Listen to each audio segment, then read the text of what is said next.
Shiva Rajgopal, thank you so much for joining me on the Real Clear Values podcast. It's my pleasure, Tom. Thank you. Shiva, first of all, I'm really interested in your story of corporate governance. You've been working in relation to corporate governance for quite a while now. So tell us about your role in that and how you became involved in corporate governance. So my day job is that of an accounting professor, and I often tell people, accounting is nothing but, policing integrity. That's what we do. So a natural offshoot of that mission is getting interested in how governance works, how stewardship of resources works in general, and a lot of my research, as is typical of a lot of the accounting and finance academics, deals with crunching large data sets. So I used to do that a lot early in my career. And it's almost like reading tea leaves.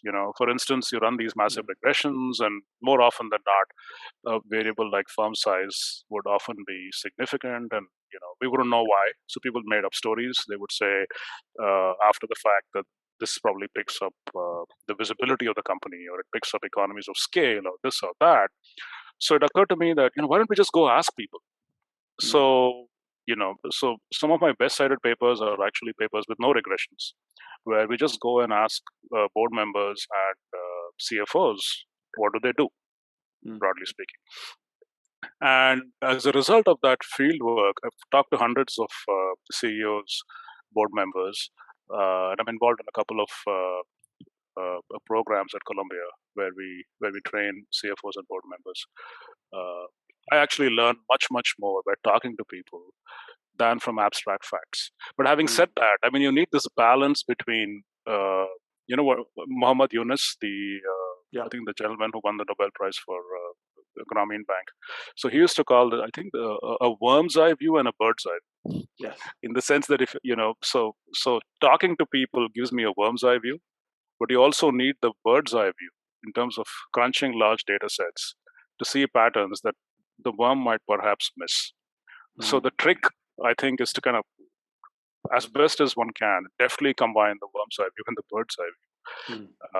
And in doing so, most of the ROI on a conversation with an informed board member or a CFO is like 1,000% relative to crunching data, because a lot of business, there's a bunch of black boxes.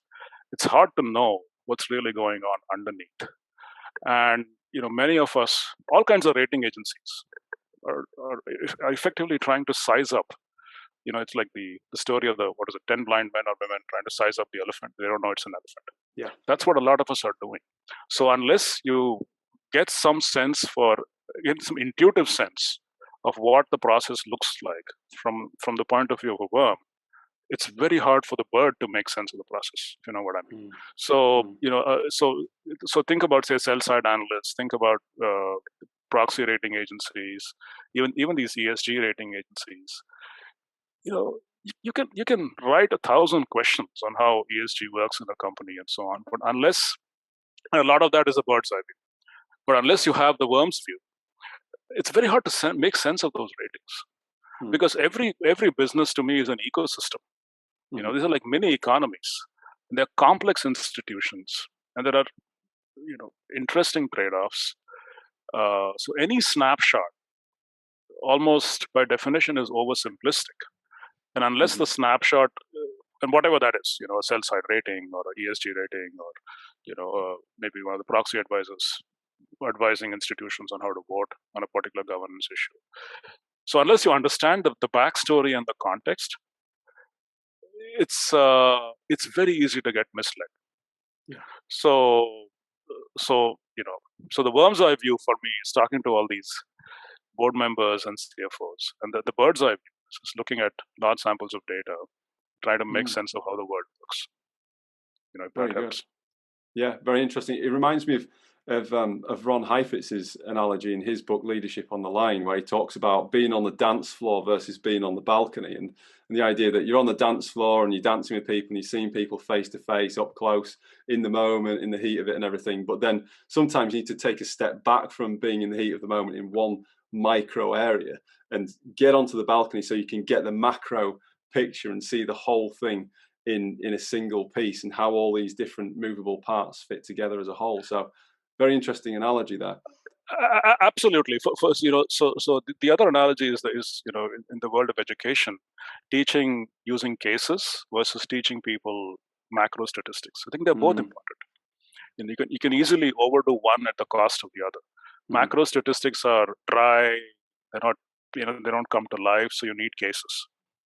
But if you overdo cases, then you end up sampling on either the extremely good events or the extremely bad events in a company's history. So at least I've tried throughout my career to try to balance the worm's eye and the bird's eye view, if you will, the micro and the macro. Very good, very good. So Shiva, going right down to the fundamentals, the first principles, if you like, how would you define corporate governance? Well, so I often tell people, if you get confused about what to do in a corporate context, imagine a world where you're 100% owner of the company. That to me is the essence of corporate governance. If somebody is giving you capital, what have you done with it? More often than not, many who get the capital never want to hear from you again. Just give me the capital and go away. Right? So what have I done for you with the capital? That's the essence of corporate governance. It's the stewardship. It's the separation of the owner and the manager, and institutions and processes that we can come up with to ensure that we don't completely sacrifice the owner's interests. It's never going to be perfect. It's never first best. Nothing in the world really is. But in a messy second best kind of way, how can we make sure that we actually do what the individual who gave us the capital wanted us to do? And this I think is the essence of a lot of conversations today. For instance, if you go to any regulator's website, say the SEC, they'll say that we fight scams because we care about the Main Street investor. If you go to the NYSE, the New York Stock Exchange governance manual, they'll say we're trying to protect the interests of the shareholder. Who is the shareholder? So if you look at this whole supply chain of finance, I think there are so many intermediaries that separate a saver, say a proverbial fireman or firewoman who gives up some savings and presumably wants a comfortable retirement, and the whole value chain that transfers that money to the company. There are so many people involved, right? Brokerage institutions, large, the big three in the US, BlackRock, State Street, Fidelity, pension funds in the middle, several rating agencies, like say sell-side analysts, credit rating agencies, ESG rating agencies, proxy advisors. And, I often wonder, are their objective functions aligned? Are they doing what the proverbial firewoman wants to be done with her capital? And I'm not sure. Yeah. So, modern governance has become very complicated. So and so we don't know who the real shareholder is because it's also fuzzy. So we end up talking to the people who represent the real shareholders, whether they are these large institutional investors, or since we don't necessarily talk to the investor, it's usually the sell-side analyst who's supposed to be a representative of somebody. Yes. So there's so many objective functions here, so many parties involved. The classic agency problem. Yes, that's what governance is meant to resolve. And how good a job do these institutions do? Is an ever-evolving, fascinating conversation. You mentioned a word that's dear to my heart, especially in the work that I do, and the concepts and the principles that I work with in my mentoring work: stewardship. How do you define stewardship in this context, in the context of governance? Because I think from what you're saying, it's absolutely central to ensuring that the original investor has good returns and good use of the capital that they've invested. So I'm going to go back to my simple clarifying principle. You're not a steward if you don't think like 100% owner of the company. So all these confusion comes up because I'm not the owner. It's so easy to spend somebody else's money, right? Whether I'm a politician or whether I'm a CEO or whether I'm a director or whether I'm a whoever in this huge value chain that links the saver to the company.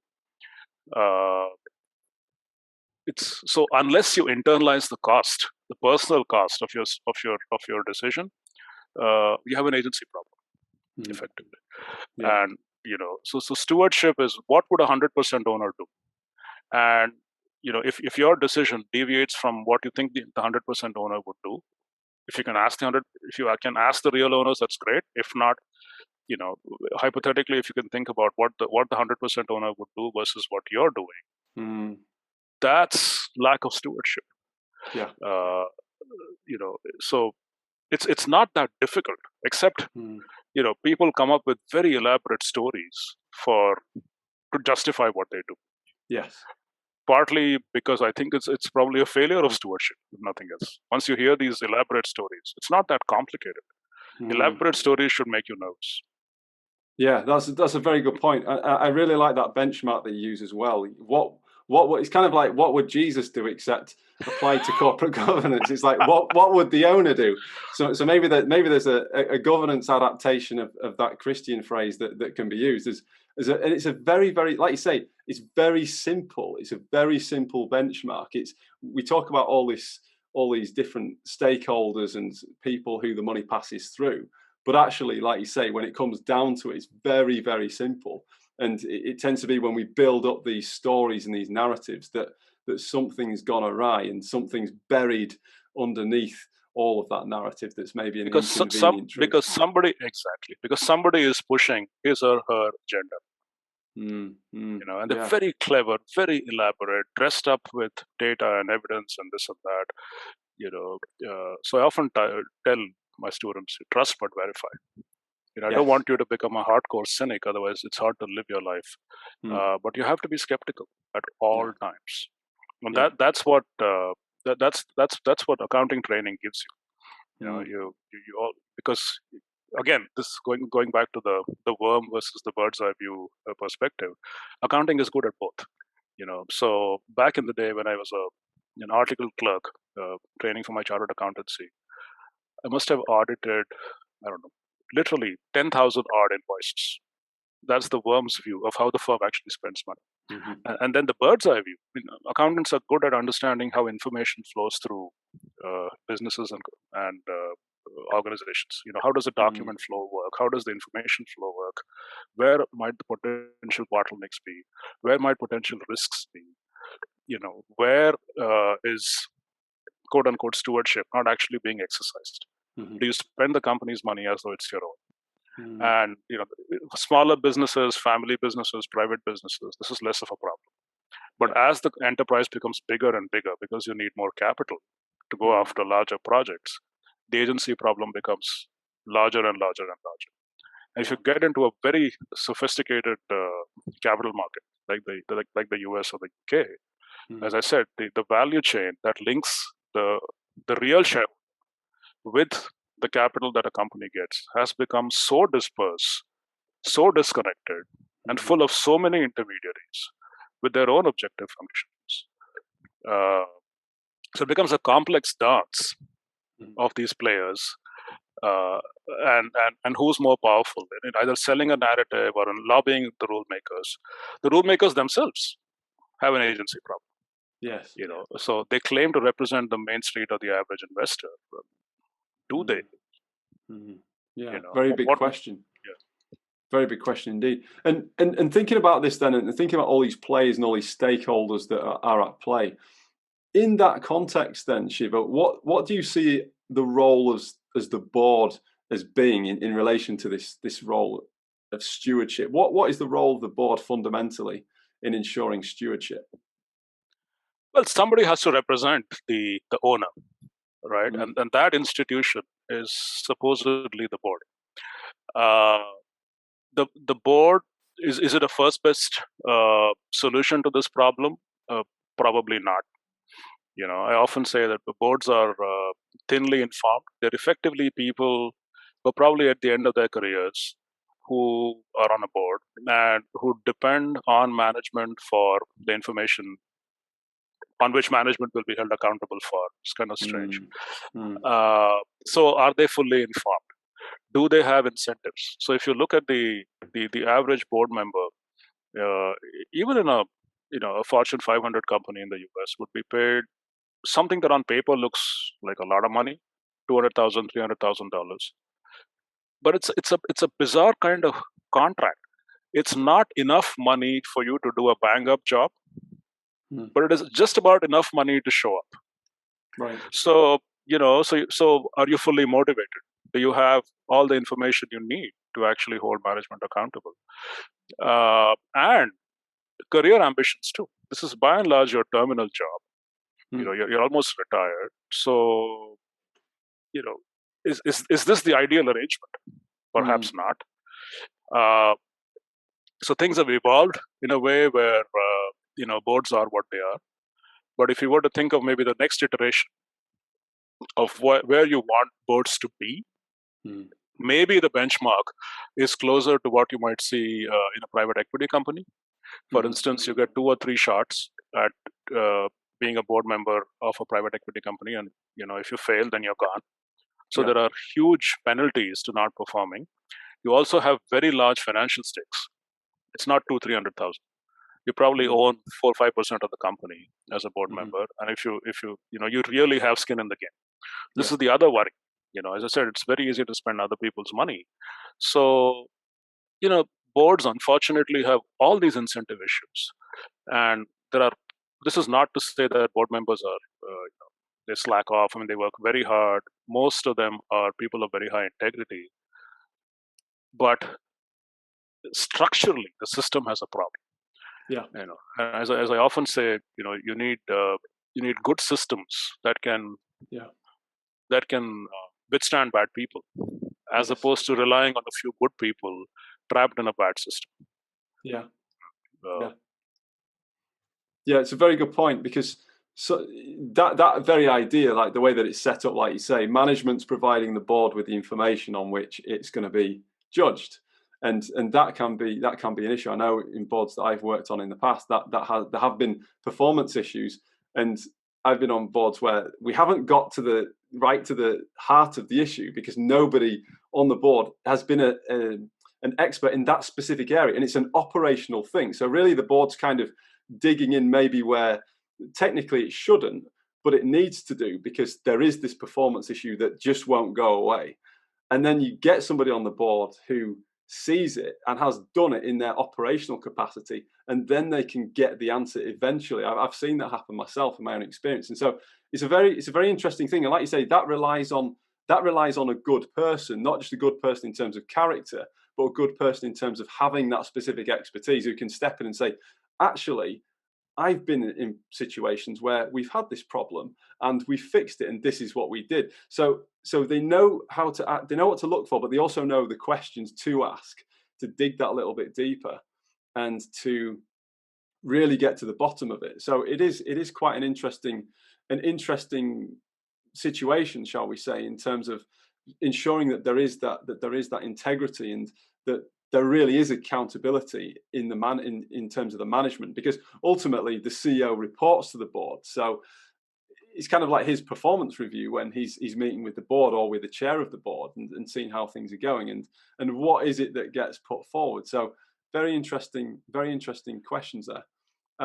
You've raised so many interesting issues. So these are deep issues. I mean, you have the exact same conflict if you're a regulator, say, trying to manage a $1 trillion bank, because they'll often tell you that you don't know the plumbing, as in you don't know what's under the floors.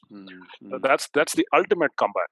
As a regulator, you just don't know how this works, and you're dead in the water. right? Because so then they just bamboozle you with detail. Mm-hmm. So you see the exact same issue in a boardroom. Not only do you need the expertise, as you mentioned, you also need to be willing to incur the social cost of being a pain in the ass.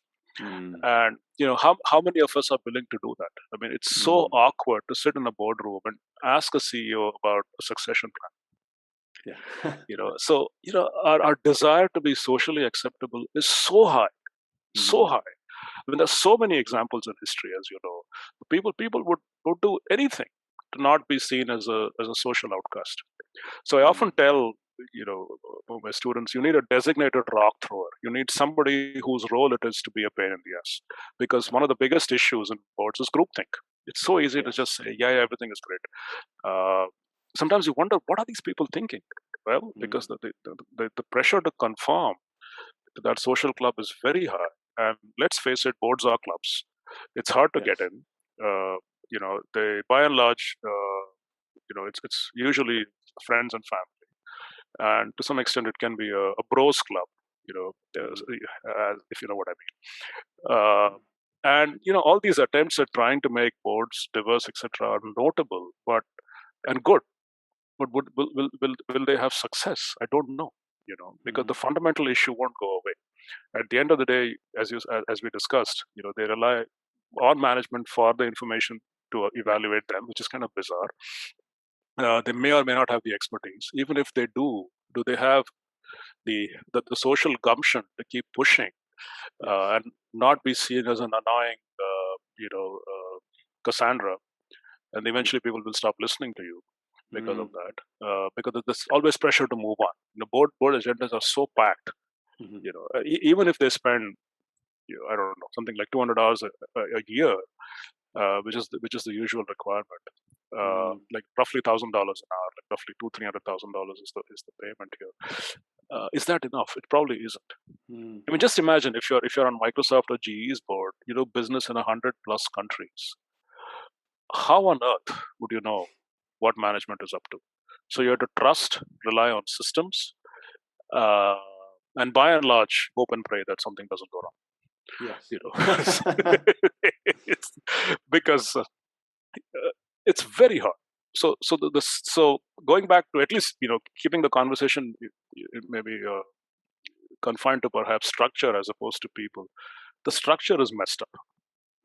These are part-timers, usually at the end of their careers, they're thinly informed, arguably not as motivated, despite claims to the contrary, at least in terms of financial incentives. How do we expect boards to really add value, given these structural problems? Yeah. I'm not saying they don't do anything. I mean, they're obviously when there's a lot of pressure in terms of, say, CEO selection and so on, the boards play a very important role, especially when there is a crisis. Yes. But when it's business as usual, how involved are they? It's frankly unknowable. I mean, I'm an empirical researcher, trust but verify. I'm happy to trust anything, provided you show me some data. It's very hard to know what boards do. They don't keep minutes. And if you expect them to keep minutes, chances are you'll probably get, good goody minutes, because the real meeting will happen somewhere else. Yes. So it's a tricky problem, and unless you fix the financial incentive, that's one way to start. Can we hire, as you said, people who are steeped in the industry, give them huge financial incentives, but also hold them accountable? We don't see that in today's board. So all these attempts at fixing other things, in my mind, are sadly peripheral. They don't get to the heart of the problem. Yes. Yeah.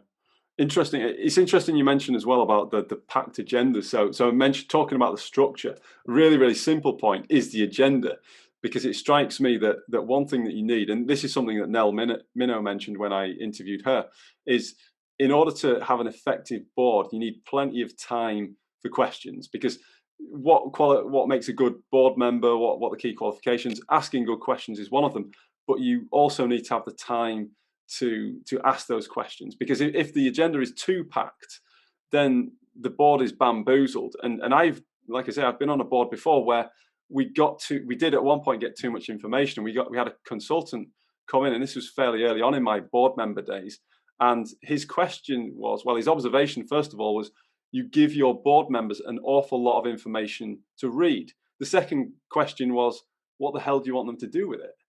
Because if you give them something, because board members were pulling at these loose threads, and we couldn't really get through what we needed to get through fundamentally, because there was just so much, there was a sea of information. So it strikes me as well, in terms of probably a structural thing in terms of setting the agenda, is that even just getting the right balance between what information is given to the board and thinking about what you want the board to do with it as well, and seeing, I suppose, for management to see the board as partners rather than as the overlords, the ones to be worried about because they can fire the CEO or they can cause a massive ruckus or something like that. So really interesting. I wonder then, this is a good question to kind of segue into corporate culture then.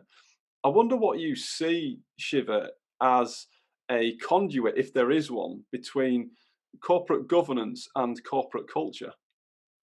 Oh, it's central. So I've done quite a bit of work on culture. So I often tell people it's the one asset that's not on your balance sheet, perhaps the largest.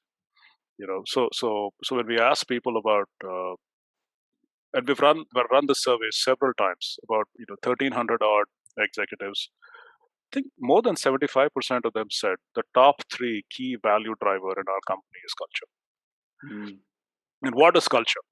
It's a very hard topic to rigorously measure and analyze, because there's no clear definition. You can say it's probably the best I've heard is it's what you do when nobody's looking. Yeah. Right. What are the unspoken norms? Do you steal paper clips from the office, kind of thing? That's a minor issue, but you know what I mean. What do you do when you're not looking, or maybe a few $1 million in case you're a unscrupulous CEO. So culture, unspoken norms, etc. How does it fit with governance? So in our work, we found boards were remarkably uninvolved in governance, and I'll leave a link to the paper. That's kind of disturbing, actually. So what we found were boards are quite involved in identifying the CEO and empowering the CEO, making sure that the person's well paid and so on. After that, they're pretty disengaged. So boards I think have at least some responsibility in terms of understanding what the culture is like. It's a very tricky situation. If you ask the CEO or the divisional managers about culture, they'll have a very different perspective on how the company is run versus asking somebody at the shop floor or down in the bottom. So you need both, again, the worm and the bird's eye idea, that the top down and the bottoms up perspective to culture. You'll get very different responses, and there are subcultures to deal with, etc. One of the big findings in our work was that companies that don't walk the talk are the ones that see bad outcomes. By that I mean you walk into any big bulge bracket bank, you're going to see a plaque on the wall saying all kinds of wonderful things about how we swear by our customers, we take care of our employees, and so on and so forth. But what do you actually do to live out those values? That's what matters, and people are incredibly smart. You can't fool them, employees. So if you say one thing and you celebrate something else, what's actually rewarded, celebrated? Who gets promoted? Who gets the raises? What kind of people are we hiring? Who gets the breaks? Who gets the bigger assignments? Is there systematic exclusion, and so on? So the other disturbing thing in our research is that I think 15% of senior leaders, these are senior leaders. I'm sure you'll get worse numbers if you ask junior people. 15% of senior leaders in a company said that their culture is exactly where it needs to be. Right. So it's kind of shocking, actually. So when you ask them why, they say, leadership has underinvested in culture. And we got so many fascinating comments about, the reluctance to discuss the elephant in the room, or backstabbing, nepotism, or just sheer inaction, or somebody becomes a boss and then they acquire horns. They think they're too smart. They never talk to anyone else. They think they know everything. It's not a collaborative, consultative arrangement. And I'm sure these comments will resonate with anybody who works for a large institution. Cultures, I think, are sadly more rotten than we acknowledge, because it's a difficult issue to measure, digitize, and go after. We probably ignored these issues. It's literally the $20 bill on the street, the proverbial $20 bill that needs to get picked up, but it's very hard to fix. Cultures are very hard to fix. Companies and people are creatures of habit. We all have mental silos on how we operate. Changing that becomes complicated. And, but I wonder how many actually put in genuine effort to fix it in the first place. Yeah. I think it's an asset that's highly underinvested in. It's a super important point. It's something you can't touch and feel, but when you go into a company. You hang around for a week, you quickly understand. It's this is a strange place. This is how people work. Interesting, Shiva. On that point, I wonder how then. So you mentioned it's a really underappreciated, and you refer to it as an asset, and I find that very interesting, because when you think of an asset, you think of something tangible. You think of something that you can lay your hands on, that is on the balance sheet, very much on the balance sheet, and you can do all sorts of things with it. You can amortize it, and goodness knows what else. But culture, like you say, is intangible, and it's that feeling. So there's a feeling, there's an emotional side to it, and you can tell whether something's off. And we all can. We use our human intuition to do that. So how essentially can we, in a simple way, define a good culture versus a bad culture, and what is it that we're really looking for in aligning values and norms? That's a great point. So there's no one size fits all answer, right?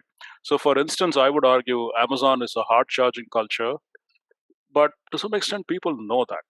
So if you think you'll get chewed and consumed by the pace and the intensity of that company, you don't come to work for Amazon. And you can say the same for the investment banks, although they're trying to become somewhat more gentler in recent times, partly because they've had trouble recruiting people, including our graduates.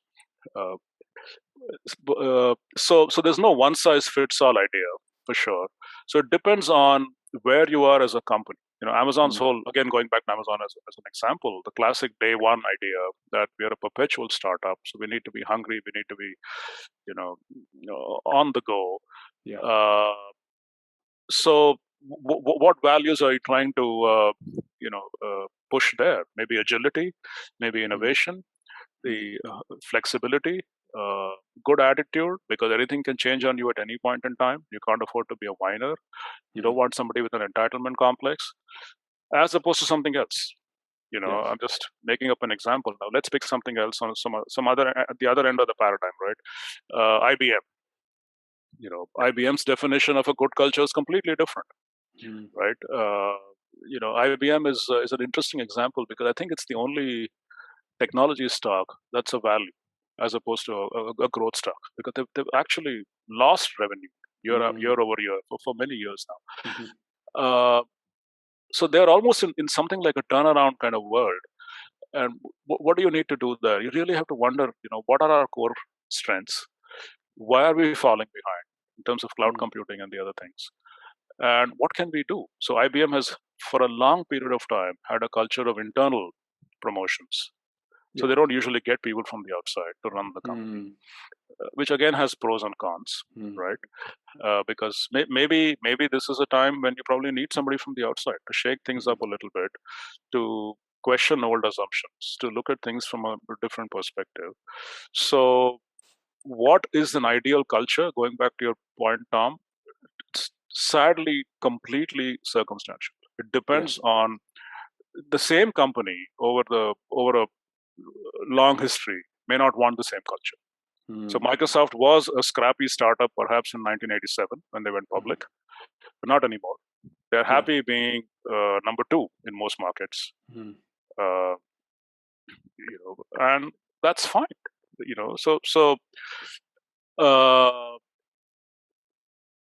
But I think the right kind of culture can make a huge difference by it'll help you attract the right kind of people to work for you.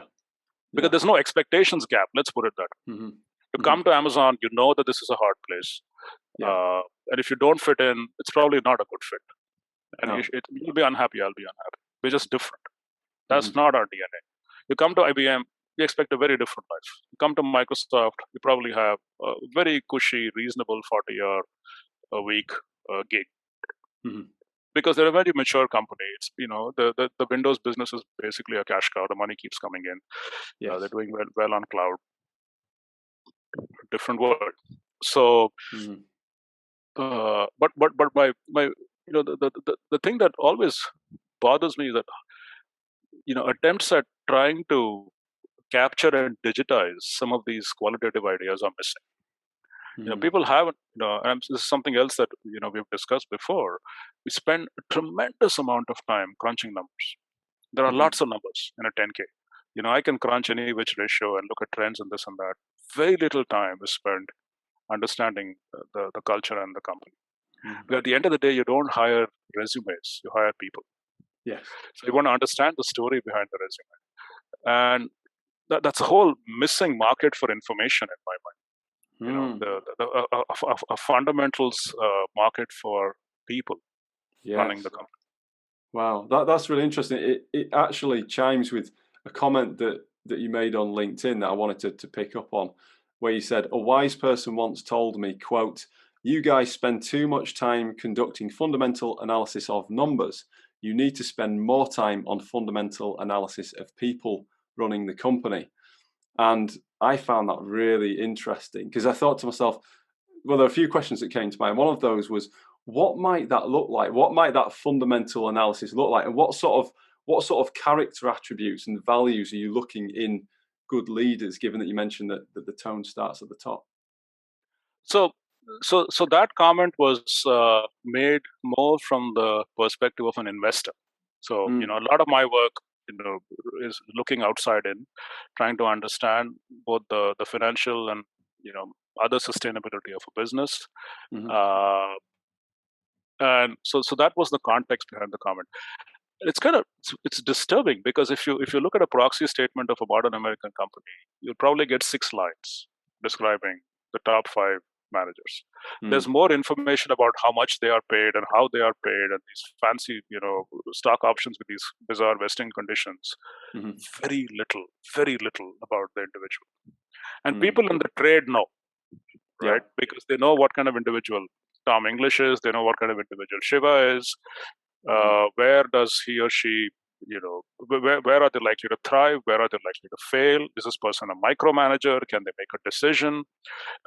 Some of them are just deal makers. To a hammer, everything looks like a nail kind of analogy. You just want to go buy companies. Some of them are turnaround specialists.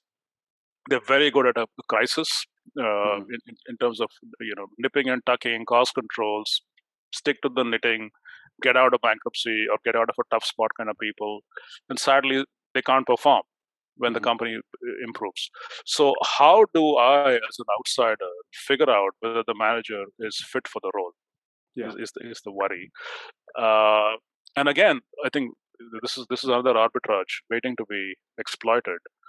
There's very little in terms of rating cultures, very little in terms of tracing a manager's career across time. And even if you give me, objective data, that's not all that interesting. Somebody was the divisional head of Coca-Cola, that became the CEO of Procter and Gamble. That's great, but what kind of a person was he or she? What would his or her peers tell me about this individual? What would their senior people tell me? What would the people who work for this person tell me about this individual? That kind of data, I think, is invaluable. And a few people in the trade know because they'll make phone calls. But that's valuable hidden information that nobody else knows about. So something needs to be done to eventually digitize that information. Because if you want to get a sense for how well a company is going to do, the people matter. And sadly, the PR machines are wonderful.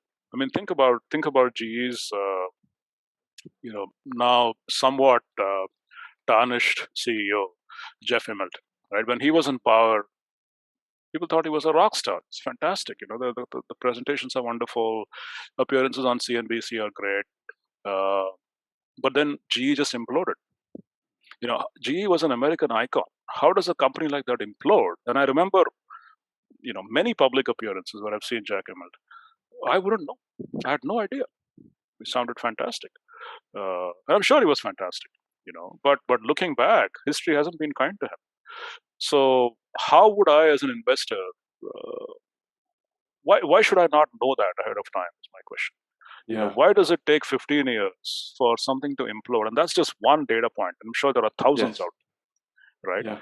So there's a huge hole. There's a big missing market for information about what you might say an analog of fundamentals-based investing in the world of people, senior leadership. And that's just the beginning. You probably want to understand the top 50 people running your company. No disclosure. There's nothing out there. Unless, things like LinkedIn, things like, Glassdoor are beginning to scratch the surface in trying to digitize information about a company's human capital. Before LinkedIn, I had no hope. There's a lot of excitement about human capital metrics in the US. The SEC is trying to mandate stuff. I've written about this quite a few times. Only 15% of American companies even tell you what their compensation and labor costs are. Wow. So before we get fancy about human capital, I don't even know what you spend on people. Right. I don't know the wages number, the payroll numbers. There's some bits and pieces data on options. So at the very minimum, I need to know that. And more important, what are your people doing? LinkedIn gives you, I think it's a highly underused data set. It gives you remarkable insight into especially if you have white collar labor. I mean, if you have storefront labor, they don't really have LinkedIn accounts and so on. But if you have white collar labor, just imagine what I can find out. I can get into Microsoft's LinkedIn account and I can figure out how many people work on R&D. Going back to my, something that I was talking to you about before we started recording, Amazon spends 42 billion on R&D, but spends 300 words in its 10K to talk about R&D. But maybe I can get into Amazon's LinkedIn account, get a better sense for what are these people doing in R&D? How many of them are coders, testers? What are they working on? Because it's a voluntary database, people, want to talk. Yes. Especially about the good things.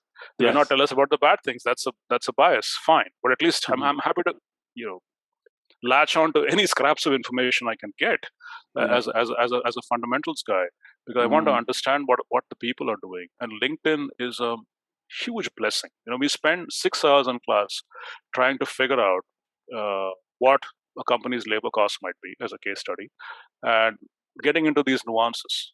How many people in R&D, how many on the shop floor, how many salespeople, what exactly are they selling? Because unless you get a good sense for, you almost need to, you need a magnifying glass, an X-ray machine of some kind on human capital, both at the senior level and at the mid level. Otherwise, it's quite hard to understand where the company is headed.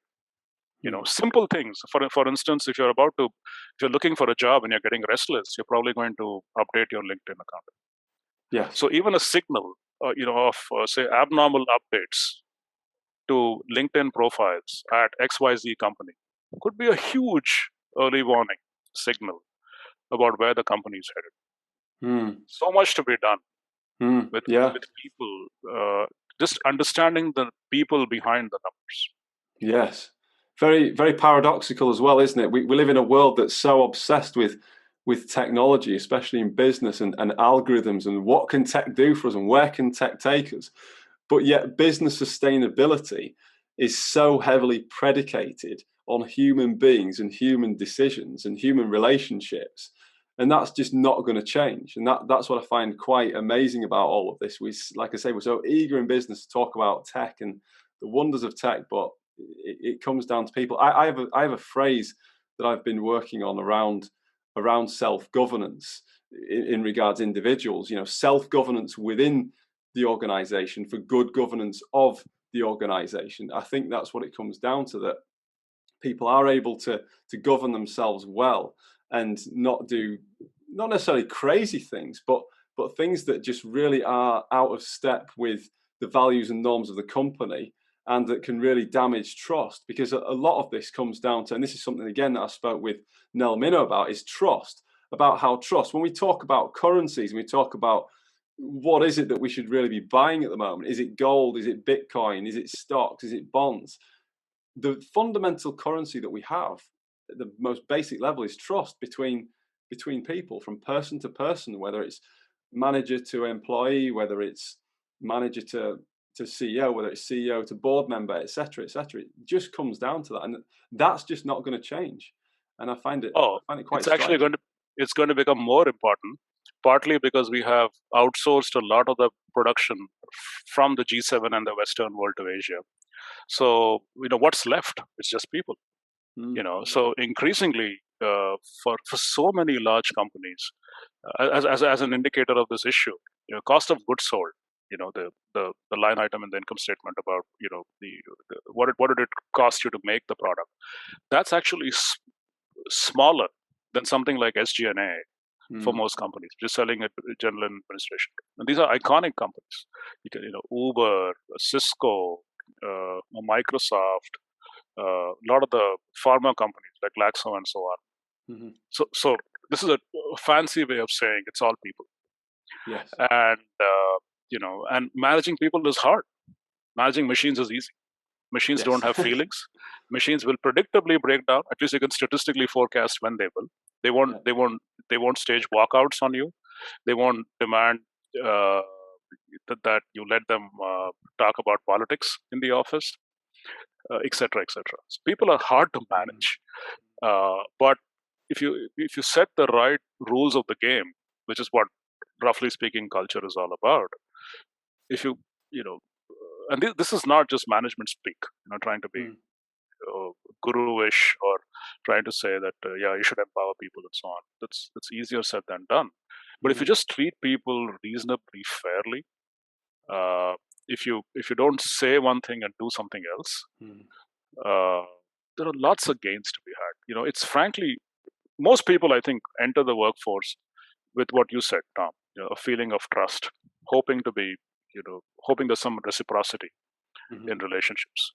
But once they get stung once or twice, they get passed over for a promotion, or they don't get the raise, or somebody else constantly steals their ideas and passes them off as their own. They don't get breaks because somebody doesn't like you, somebody doesn't like your skin color, somebody doesn't like your gender, somebody doesn't like whatever. They get deeply bitter. That's when culture breaks down. And in my experience, a lot of the middle and senior managers don't even know. They're not aware. They don't necessarily have a good sense for the pulse of the company. Several sadly manage up. Yes. Don't necessarily manage down. So simple things like, say, employee turnover would tell us a lot. The company is chewing through employees. Again, LinkedIn can do that if you if you can crunch the numbers. But I can't agree with you more. It's again, it's the proverbial $20 bill on the street. It's waiting to be picked. Understanding the kind of people that make the company tick. Digitizing that, and there's a huge entrepreneurial opportunity there. If anything you can do to understand the culture, the mood, the metrics, if you can digitize that somehow, there's huge value. Because in all our micro worlds, for example, I'm in an academic department. I mean, how do we hire? We get 300 resumes a year. But again, as I said, we don't hire resumes, we hire people. We invest a lot of time in getting to know the person, getting them to come present their papers. It's a stress interview where 30 people are hurling questions at you as a junior person, and you have to defend what you did. So it's like an intellectual stress test. And then there's the culture fit test in some sense. Will you do well here? In Colombia, we have a very different identity. We believe in fundamentals work. We believe in accounting being very important to how institutions are run. Other schools don't necessarily believe that. So if you even if you're intellectually a whiz kid, and if you don't necessarily believe in our mission, you won't do well here. People in the trade know. But do people outside know? No. So it's the exact same analogy. So this experiment is being played out in a million labor markets, many labor markets in companies. What does it take to get into Amazon? Who does well at Amazon? Who doesn't do well? Or whatever, or Microsoft, or Alphabet, or J&J, or Glaxo. So when we ran these anonymous surveys, I was shocked at the stories that people wrote in. And mind you, these are not very junior people. These are like divisional manager type people at best. So they're not below that. It will be very interesting to go and look at that population as well. But we're just blown away by the cultural dysfunction in companies. So I want to say, it's underexplored, but a huge problem lurking under the surface. And it is much more important to study than all the other things that we've studied.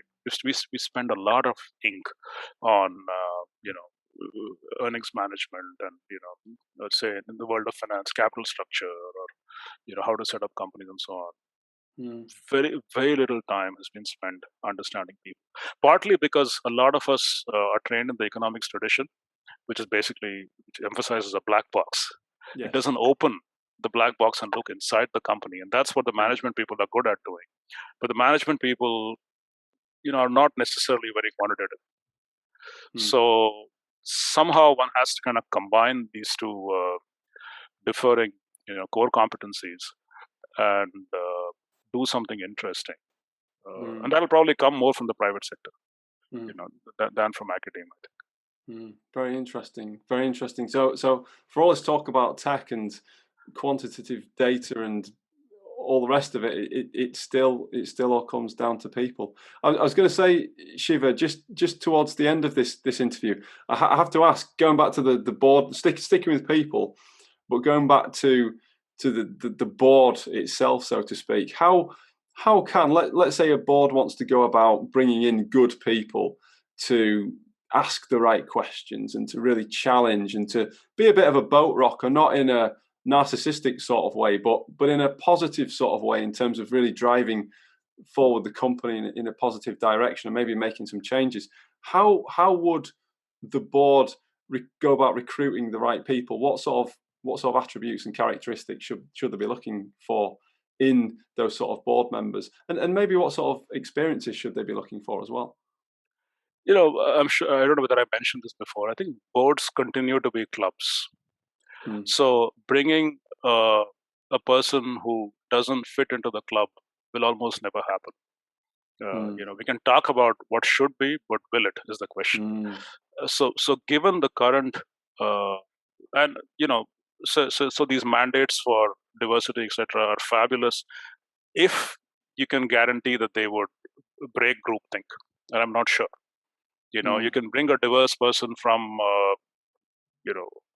wherever, Harvard or Stanford, because everybody else went to Harvard or Stanford. Does that break groupthink? I'm not too sure, right? So if I have to kind of forget check the box ideas, because these are difficult ideas. So how do you break the club? I don't know. I don't have a good answer to that. Maybe if you make boards more effective, perhaps, as I said, either by giving them much more skin in the game, maybe some of these problems will automatically go away. Why do we have groupthink? Because as I often worry, the personal cost to the director for making a mistake, I would argue, is not that high, despite claims to the contrary. People will often claim there are reputational costs, etc., which may or may not be true. I don't know. It's pretty hard to be sued if you're a director. Yeah. So if you don't have a lot of skin in the game, it's a difficult job. You don't have your own, you don't have your own staff, for instance. How are you going to figure out how should you grade management? So what else can you do? So there are 2 or 3 concrete ideas I can think of. One, as I must have mentioned before, designate a dissident, a rock thrower, somebody whose job it is to look at the other side. And investment professionals do it pretty well, partly because if they don't bring bad information to the table, if you're a CIO, chief investment officer, if you make a bad investment, it's going to sting you. Yeah. So there's skin in the game. Doesn't happen as well with boards. Point number 2, a radical idea, bring in a short seller to present to the board, and ask them, why do you hate us? What's wrong? Because we rarely see these information bubbles getting punctured. That's what we need, more systematic ways of getting to. Maybe a customer who can come and present to the board, but again, it has to be a surprise. It can't be somebody that is kind of, somebody who necessarily had a good experience with the company. Either a random sample or maybe, or board members can go out and talk to people in the field. Again, that's hard to do, given that it's basically a part-time job for which you get paid on the surface a lot of money, which is frankly not enough compensation if you want to really do a deep dive. So unless the structure is fixed, these are maybe a couple of things that people can do. Designate a rock thrower. The other thing I've heard is have a why we don't want to get Amazoned away committee, meaning what will disrupt us 5 years from now. Amazon just being a metaphor for some unforeseen disruption. If you're a Blockbuster, could they have, they had ample warning that Netflix was coming, but they didn't do much. Xerox, Kodak. The history of business is littered with complacency, potentially because of groupthink, potentially because people have gotten locked into a path-dependent strategy and they find it very difficult to come out of that. What's going to shake them? Something that breaks these cozy equilibria, if you will. Maybe a short seller, because or as I said, maybe a different version of the board where they have huge financial stakes and they're held accountable. And I think that may be a better idea. Then a lot of these behavioral issues should hopefully go away. I go back to the investment analogy. It's not that investment managers don't make mistakes, but they make fewer mistakes. In my view, boards make far bigger, too many mistakes, and they're usually mistakes of omission as opposed to commission. They don't look at stuff, or they're completely blindsided more often than not. Why does that happen? It's very hard to know because we don't know what boards actually do. They don't maintain minutes, and it's very hard to trust the minutes even if they do maintain them. And there are lots of conversations in the proxy world about busy boards and young boards and gray boards. That gets to the composition of boards. You're basically going to rate me on whether I wear a black shirt or whether I have gray hair. How's that helpful?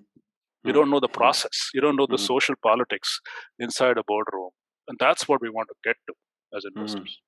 Yeah, absolutely.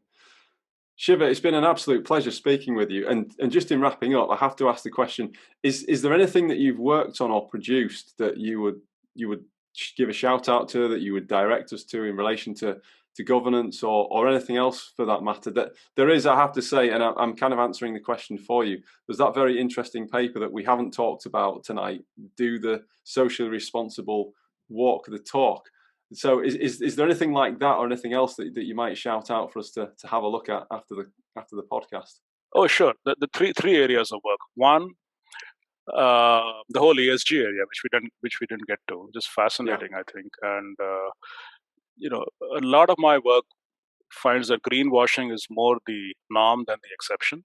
So the press is full of breathless articles about how ESG investing earns you alpha, etc., etc. It's pretty hard to find evidence for that. So again, trust but verify in that context, I would say. Point number 2, on a more positive note, culture. Hugely ignored, highly important, but difficult to measure and digitize. But that's an opportunity. The third idea, going back to my day job, if you will, the reporting model in the US is just broken. So if you think about how value is created, Econ 101 says it's a combination of materials, labor, some capacity, could be financial or physical, and some managerial talent. You shake and bake, and you have a product. But if you take that framework to a modern income statement, it's impossible to get straight answers to any of these questions. I don't know what material costs are. They're sitting in cost of goods sold. How much do I know about the supply chain? Not a whole lot. Do I know anything about labor? We've discussed that extensively. No. Do I know anything about managerial talent? Not real. Do I know anything much about even physical capacity? We have this thing called depreciation, which is a travesty, because it's some historical costs spread over like 20 years. There's no information there. People are not telling me how much they need to spend to stay competitive. That's what I need to know. How much that Netflix need to spend on new content to make sure that it doesn't lose market share to say, Hulu or HBO Max or Disney Plus. That's the notion of maintenance capex. I don't know that. So the reporting model is, in my view, the US quite broken, and remarkably, very few people are asking questions. I mean, the regulators take their own time to fix things. They have due process and so on. But I'm surprised, why is the voluntary market not making more noise about these issues? And I wonder whether it's the whole ETF phenomenon. Are people buying baskets of stocks without thinking about the fundamentals? How many people actually read a 10K these days? They're usually 200 pages long. So those are at least three ideas. I can go on and on. Maybe each of them deserves a podcast in itself. But it's been an absolute pleasure. Thank you so much, Tom, for giving me a platform and for sharing this with you. Look forward to staying in touch. Take care.